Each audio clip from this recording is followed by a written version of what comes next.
Welcome, ladies and gentlemen, to the Rise of the Holte End season update, where we'll take a look at the key happenings in the season to date, as we are nearing very close to a pivotal January transfer window for Aston Villa.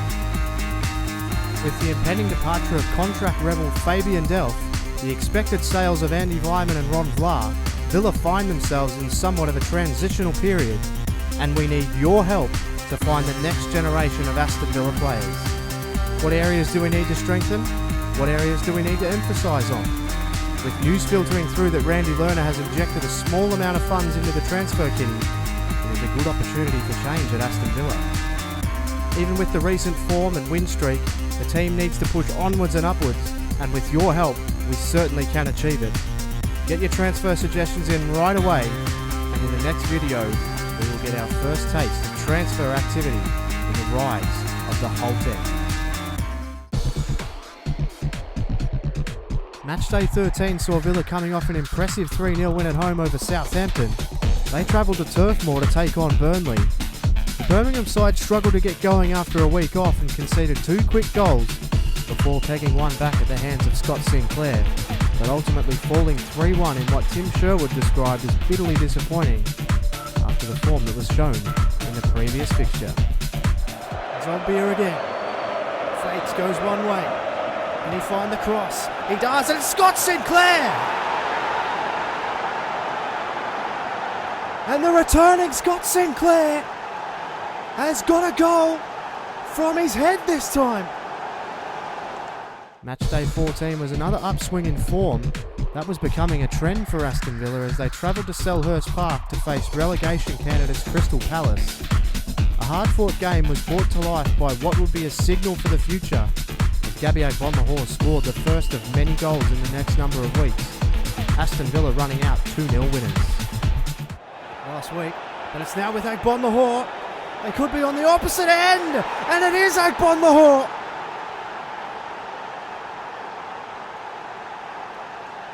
A brilliant run, a deft little bit of footwork, and Agbonlahor was in on goal. Matchday 15 saw Leicester City travel to Villa Park. Villa fans were quietly optimistic that their side wasn't going to slump to another disappointing defeat and continue their up and down form. They were quickly rewarded as Villa piled on the goals in a flurry of counter-attacking football that was spearheaded yet again by Agbonlahor. Villa coming out 4-1 winners. What can he do? Cross is in. It's not bad, but Guzan, very good in that situation. He's played it out wide. He's found Agbonlahor with a brilliant ball. And why wouldn't you? Because he's absolutely away here, Agbonlahor again. He's left his defender for dead here, Agbonlahor. He looks inside, it's Benteke!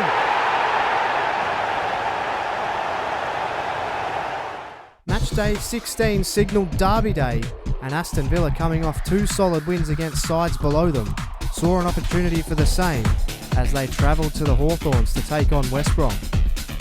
A very back and forth contest saw the visitors take bragging rights, walking out 3-1 winners. This goal from Christian Benteke sealing the win for the Villains. They really need it. They've been bombarded in this half. And Zogbia's ball, Benteke won it!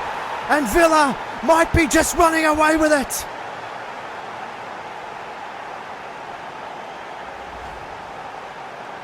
Dreamland for the away fans. Benteke monsters him in the air. And the Belgian, the beast, has woken up. Last week, getting a brace. This week on the score sheet. Matchday 17 saw Manchester United roll into Birmingham to try and stop a rampant Aston Villa. And with Agbonlahor getting a brace in the last game as well as a number of goals beforehand, they were keen to stop the Englishman. But resistance appeared futile as Agbonlahor had yet another standout performance in Aston Villa's 2-1 victory. Villa so committed to every cause. Well done at Zogbia, and that's what I'm talking about. Villa absolutely dominating here. Agbonlahor striding forward. He's got it again. He's taken a heavy touch. It doesn't matter. Agbonlahor again. This is extraordinary stuff from Villa.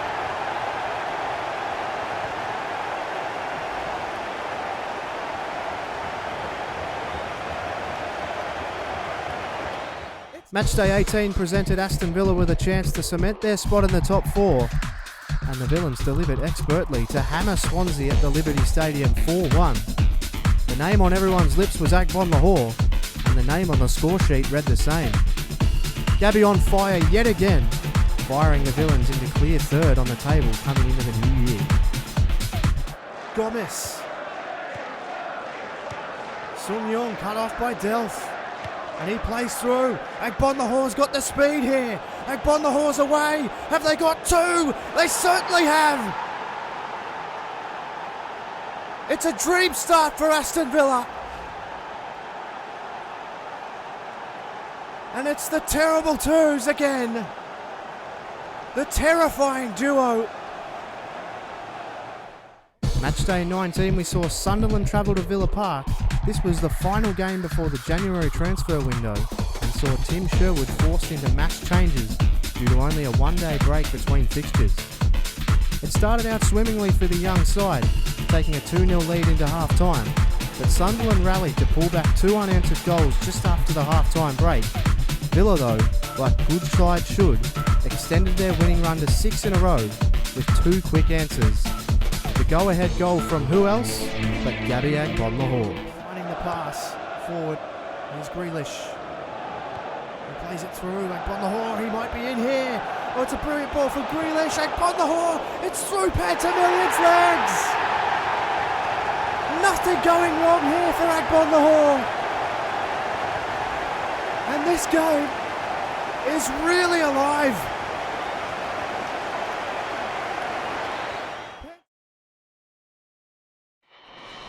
Tottenham Hotspur have continued on as they started, losing just 3 games all season. They sit on top, Chelsea close behind in second, and the victory over Sunderland saw Aston Villa go a game clear in third over Manchester City, who sit fourth. Liverpool still knocking on the door in fifth, with Newcastle, Everton and Stoke within reaching distance as well, in 5th, 6th and 7th respectively. Man United struggling for a club of their size in 9th, but the real story is at Arsenal, who have won just 6 of their first 19. They are a side firmly in the mid-table. January transfer window needs to be a particularly good one for Arsene Wenger if they are to turn around their fortunes. 6 teams sit under 20 points coming into the new year, which spells trouble for all involved. It's cutthroat business at the bottom of the table, and points are at a premium for every single team that's down that end of the table. West Ham and West Brom are safe for now, being 2 and 1 points above the line respectively. Crystal Palace are just above the line on goal difference alone. Hull City, Burnley and QPR make up the bottom 3. Some likely suspects at the bottom of the table. Crucial for all of these teams to scratch and scrape some points early in the new year, or it will be a tight and tense last few months. No surprises why Villa is in such a high position on the table, Gabby Agbon Lahore has a total of 16 goals in the Premier League. He's the standout performer and under strong England consideration. Van Persie with 11 is doing all he can to keep Manchester United afloat. 10 each to Eto'o and Benteke. Stoke City's Diouf has 9 to round out the top 5. Christian Eriksen is still atop the assist tally. He is a pivotal cog in the Spurs unit, been a huge part of their recent success. Benteke with 8 and his partner in crime Agbon Lahore with 7 show what a danger the two are in attack for Aston Villa. Costa from Chelsea and Nasri from Man City round out the top 5. Anthony Gunn is a speedy midfielder with tons of upside. Given a bit more time, he could blossom into the next winger or quick central attacking midfielder for Aston Villa. Baz Mazaki has recently arrived at Bodymoor Heath, and he has been impressing the coaches with his speed and agility.